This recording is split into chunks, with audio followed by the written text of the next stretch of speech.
जय हिंद दोस्तों, वंदे मातरम। स्वागत है आप सभी का आपके अपने यूट्यूब चैनल में। दोस्तों, आज इस वीडियो के माध्यम से मैं आपको बताऊंगा कि आरपीएफ की जो नई वैकेंसी आई है ना, कांस्टेबल की और एसआई की। तो कांस्टेबल का तो मैं सारा का सारा सिलेबस बता चुका हूं। आप लोग डिस्क्रिप्शन में लिंक पे क्लिक करके पूरा का पूरा सिलेबस, टोटल जानकारी, सैलरी कितनी मिलेगी आपको, क्या क्या सिलेबस आएगा, कितना आपका एग्जाम होगा, हाइट कितनी, टोटल बता चुका हूं। अब मैं आज बात करूंगा आज की वीडियो में एसआई के बारे में। ठीक है, तो लास्ट तक वीडियो में बने रहिए, क्योंकि आज की वीडियो में आपके लिए बहुत ही मजेदार लाया हूं और हर चीज बता के चलूंगा। जो भी बच्चा हमारा एसआई की तैयारी करना चाहता है ना, तो भाई एसआई के बारे में आज पूरी की पूरी डिटेल में बताने वाला हूं। जो कोई बच्चा हमारा आरपीएफ में, रेलवे में दरोगा बनना चाहता है, ठीक है, तो पूरी प्रक्रिया बताऊंगा। लास्ट तक वीडियो में बने रहिए। वीडियो अगर आपको अच्छी लगती है, वीडियो को ज़्यादा से ज़्यादा शेयर कीजिए, लाइक कीजिए और कमेंट के माध्यम से बताया करें भाई कि वीडियो आपको कैसी लगी है। चलिए स्टार्ट करते हैं वीडियो को। सबसे पहले पॉइंट हम जानते हैं भर्ती प्रक्रिया कि क्या प्रक्रिया रहने वाली है एसआई में आपके सिलेक्शन की। ठीक है, लास्ट में बात करूंगा सिलेबस की, आपके एग्जाम में क्या क्या आएगा, ठीक है, और कौन कौन से चैप्टर आएंगे ये भी बताने वाला हूं। सबसे लास्ट में मैं आपको चैप्टर वाइज बताऊंगा भाई।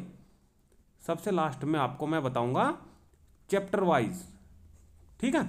चलिए, उम्मीदवारों को रेलवे भर्ती बोर्ड की आधिकारिक वेबसाइटों पर उपलब्ध लिंक द्वारा केवल ऑनलाइन आवेदन प्रस्तुत करना है। ठीक है, सिर्फ ऑनलाइन आवेदन ही आपके चलेंगे। ठीक है, एक से अधिक आवेदन अगर आपने कर दिए तो आपका आवेदन रद्द माना जाएगा। क्लियर है यहाँ तक? तो आपको सिंगल ही करना है। उसके बाद भर्ती प्रक्रिया में क्या है, सबसे पहले नंबर पे आपका होगा कंप्यूटर आधारित टेस्ट, जिसे हम बोलते हैं सीबीटी। जिसे हम बोलते हैं सीबीटी। इसका क्या सिलेबस रहेगा वो मैं आपको आगे बताऊंगा। शारीरिक दक्षता परीक्षा नंबर 2 पे आपकी आ जाती है। जो इसको क्लियर करेगा ना सीबीटी 1 को, तो उसका शारीरिक दक्षता परीक्षा यानी कि पीईटी और पीएमटी, ठीक है, यानी कि शारीरिक मापन परीक्षण, जिसमें आपका चेस्ट मापी जाएगी, हाइट मापी जाएगी। ठीक है, और थर्ड नंबर पे आपका होगा दस्तावेज सत्यापन यानी कि डीबी। जो सीबीटी 1 का काम है, सिलेबस वो सारा बताऊंगा, चैप्टर वाइज बताऊंगा। नंबर 2 पे शारीरिक दक्षता परीक्षा है, जो उसमें आपकी रनिंग कितनी रहेगी, हाइट कितनी चाहिए, ये सारी चीज आगे बात करूंगा। उसके बाद जो आपका पीएमटी होने वाला है उसके बारे में बात करूंगा, और दस्तावेज में आपको क्या क्या चाहिए। अगर आप लोग ये भी चाहते हो कि सर ये भी हमें बताइए, तो आप लोग मुझे वीडियो के कमेंट के माध्यम से बताया करें कि सर इसके ऊपर भी एक वीडियो बना दीजिए। ये दोनों चीज़ मैं आज आपकी क्लियर कर दूंगा, ठीक है, और कोशिश करूंगा कि वीडियो अगर ज़्यादा लोग नहीं होती तो ये वाला पॉइंट भी आपको मैं क्लियर कर दूँ। ठीक है भाई, तो आगे देखते हैं।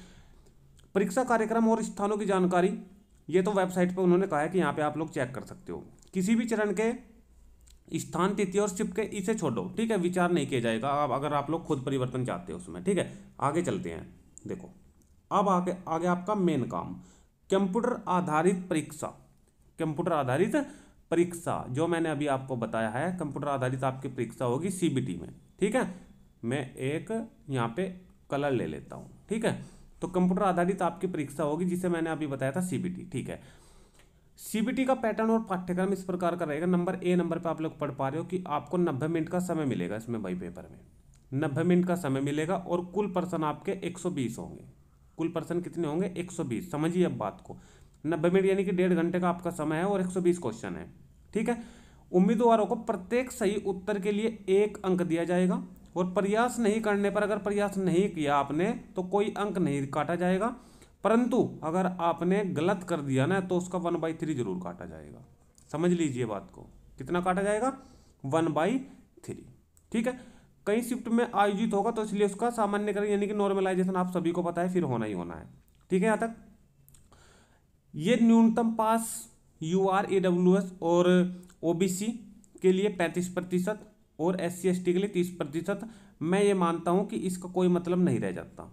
वो क्यों? वो इसलिए नहीं रह जाता कि जब आपकी मेरिट लगती है ना मेरे भाई, जब आपकी मेरिट लगती है ना मेरे भाई, तो वो हाईएस्ट पे लगती है। और आप सभी को पता है कि दरोगा की जो टोटल वैकेंसी है वो कुल 452 है। वो कितनी है? कुल 452। तो इसमें मेरिट तो भाई हाई जाएगी जाएगी। आपका जो कंपटीशन है वो भी हाई लेवल का, बहुत अच्छे लेवल का होगा। ठीक है, तो ये जो 452 है ना वैकेंसी, आपको पता है कि इसी के साथ साथ मैंने जो कल डिटेल बताई थी वो 4208 यानी कि कांस्टेबल की बताई थी। ठीक है, तो जो कांस्टेबल की तैयारी कर रहा है भाई, जो कांस्टेबल की तैयारी कर रहा है, तो इस दरोगा के फॉर्म को आप लोग अप्लाई करोगे तो इस कांस्टेबल से अधिक मेहनत इसमें आपको करनी पड़ेगी। ठीक है। और आप लोग अगर कांस्टेबल की तैयारी कर रहे हो तो एसआई में कैसे सिलेक्शन पा सकते हो ये मैं आगे बताऊंगा वीडियो में, ठीक है। लास्ट तक वीडियो में बने रहिए, बहुत अच्छे अच्छे पॉइंट आज मैं आपको बताने वाली। ये चीज़ क्लियर हो चुकी। 90 मिनट का समय है आपका और 120 क्वेश्चन आपको ये करने हैं, ठीक है। चलिए आगे चलते हैं। नेगेटिव मार्किंग आपकी रहेगी 1/3 की। आगे देखिए, आगे कह रहा है कि सीबीटी में प्राप्त अंकों को इस भर्ती प्रक्रिया के आगे के चरणों के लिए उम्मीदवार की शॉर्ट लिस्टेड के लिए गिना जाएगा। कहने का मतलब ये है कि ये जो आपका सीबीटी एग्जाम होगा ना, ये जो आपका सीबीटी एग्जाम होगा ना, तो इस सीबीटी एग्जाम पे ही मेरिट आपकी लगेगी। कोई दिक्कत? ठीक है, आगे चलिए। ये जो सीबीटी होगा आप सभी को पता है कि बहुविकल्पीय प्रश्न आपके वस्तुनिष्ठ प्रकार के इसमें होंगे, ठीक है। चलिए अब बात आती है मेन पॉइंट। सबसे पहला पोर्शन जो सीबीटी 1 आपका होगा, जो सीबीटी 1 आपका होगा, तो सीबीटी में आपका मैथ पूछा जाएगा, आपका रीजनिंग पूछा जाएगा और आप सभी को पता है कि जीएस का पोर्शन रहेगा, ठीक है। यहाँ तक जीएस का आपका पोर्शन 50 क्वेश्चन, रीजनिंग के आपसे पूछे जाएंगे 35 क्वेश्चन और मैथ के आपसे पूछे जाएंगे 35। तो 35 क्वेश्चन मैथ के, 35 ये कितने हो गए 70, और 70 ये और 50 ये जीएस के, टोटल आपसे 120 क्वेश्चन ये पूछे जाएंगे। यहाँ तक कोई दिक्कत है? अब चैप्टर वाइज बात करूंगा कि मैथ के आपको कौन कौन से चैप्टर इसमें पूछे जाएंगे और कैसे आपको तैयारी करनी है, ठीक है। देखिए अब चैप्टर की बात कर लेते हैं भाई।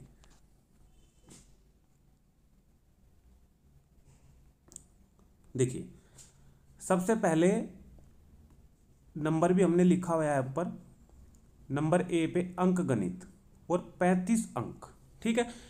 35 अंक का यह होगा, 35 इसमें क्वेश्चन आपसे पूछे जाएंगे, यानी कि एक क्वेश्चन 1 नंबर का, एक क्वेश्चन आपका 1 नंबर का इसमें होने वाला है, ठीक है भाई।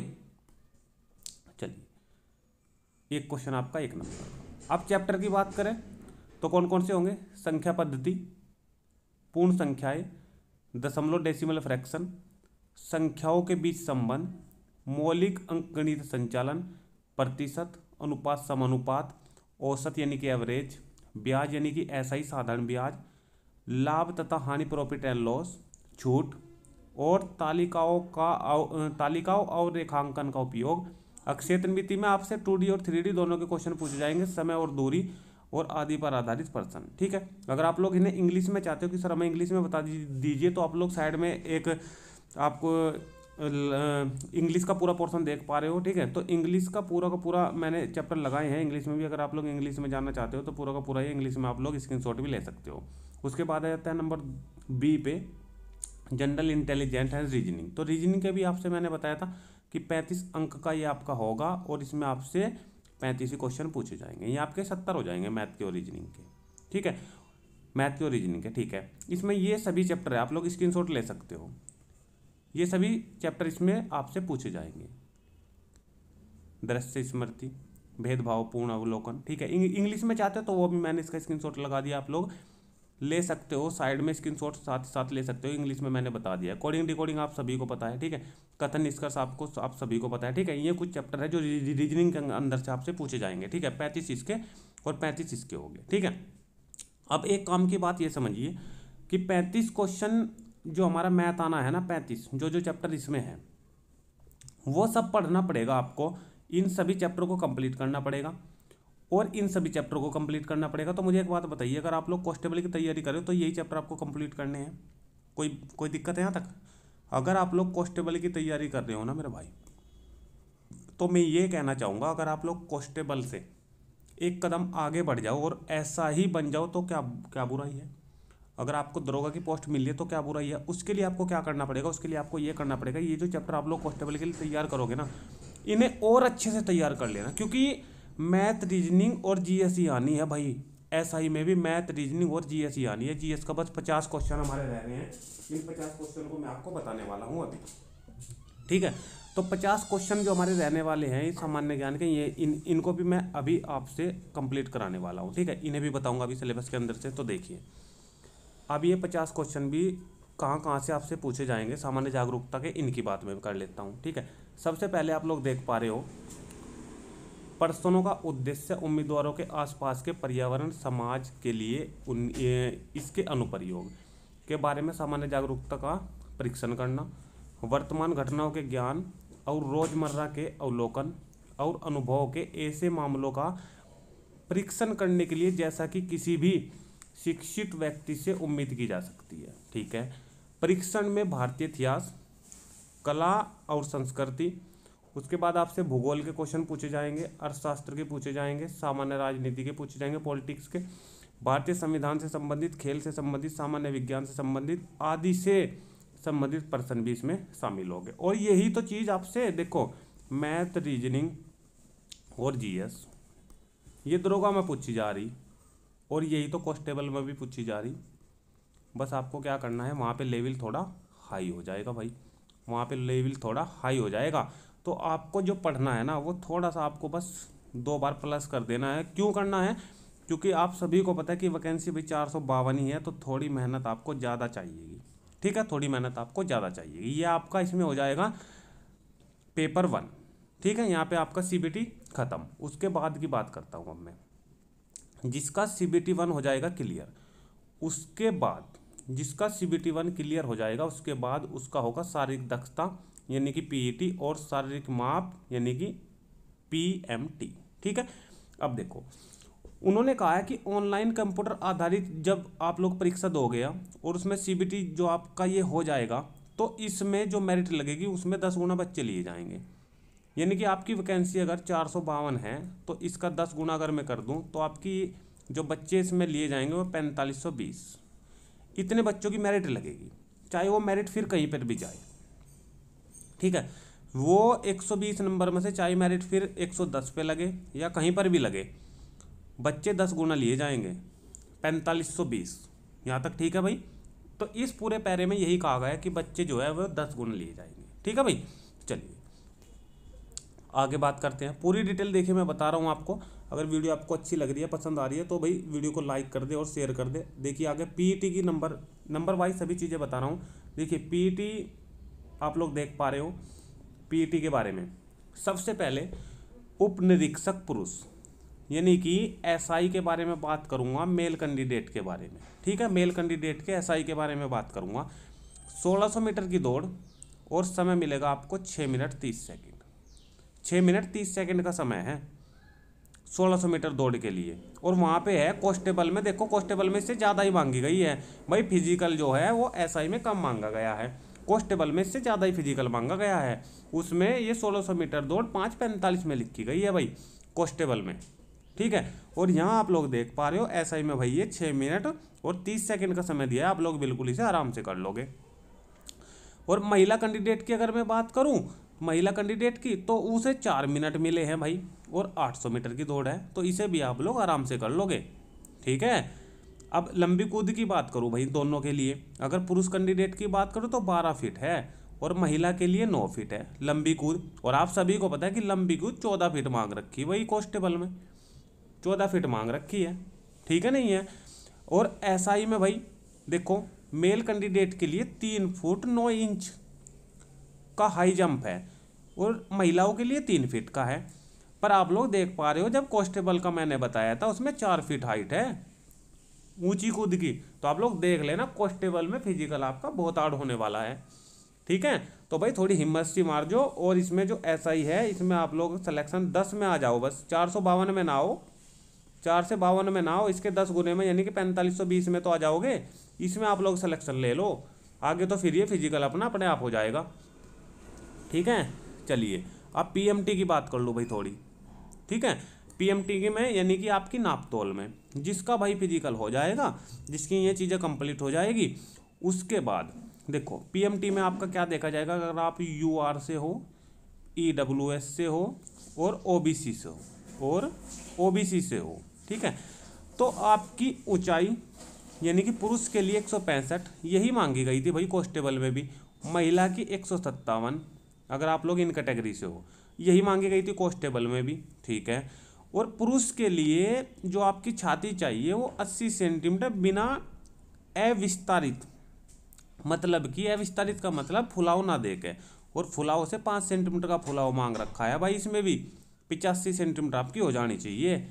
उसके बाद SC और ST की बात कर लूँ, SC और ST के लिए आपकी 160 सेंटीमीटर हाइट होनी चाहिए भाई पुरुष कैंडिडेट के लिए, महिला के लिए 152 होनी चाहिए।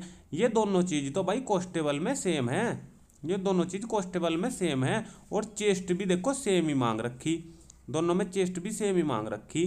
ठीक है, यहाँ पे 76.2 और 81.2 SC/ST के लिए है यार, यही थी कॉन्स्टेबल में।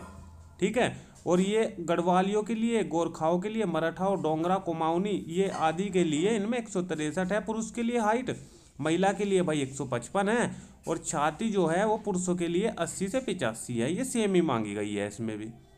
ठीक है भाई, अब आपका यहाँ पे होगा PMT। स्टार्टिंग में हमने दिया CBT के बाद हमने दिया PET, हमारी दौड़ वगैरह होगी। उसके बाद हमने दिया PMT। ठीक है भाई, ये तीनों चीज़ आपकी हो गई कंप्लीट। अब आगे चलते हैं हम। अब देखिए थोड़ी चीज़ें और इम्पोर्टेंट है आपके लिए, वो भी बता दूँ जो नोट में लिखी गई है।